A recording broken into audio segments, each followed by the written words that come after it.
Highly capable kids are often good students, but a lot of times they're not. I used to get in trouble for not paying attention. They sometimes are troublemakers because they get bored in class really easily. Get everything done on time, find the answers in the book, the normal routine.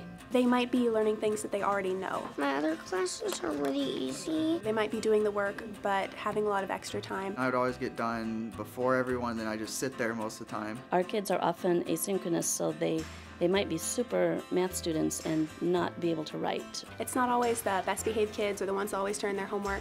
It could be the goofy kid in the back of the class, or the behavior problem, or the quiet kid that you never notice. They might be emotionally really immature, but academically very above their grade level. There's not really a typical highly capable kid. I never really had to pay attention like I did in this class. It's a lot more challenging. Learning how to program things such as robots, computers, and many other electronic things. And we get to make our own games, and we get to solve puzzles and learn math. So much more projects than we have at our regular school.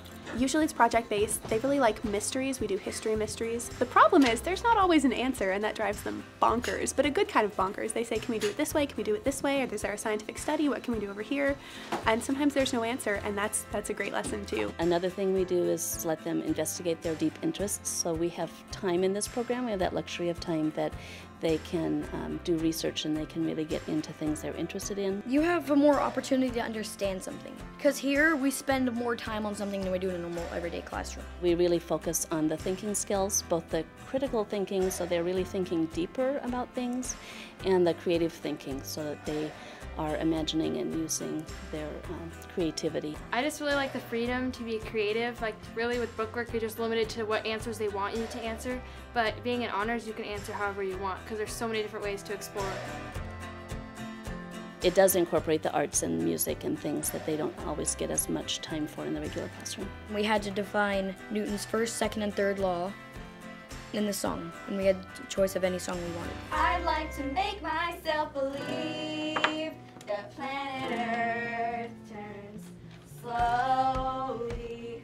They get to work in an environment with kids that are like them. You're with a group of people that are your level at learning. One thing that these kids need is to be with other kids like themselves, so other kids that are highly capable, that think on their level. We can kind of socialize a little bit. When they work all together, they come up with some really amazing things. They love to learn. They soak up everything that you do and want to tell you everything that they know.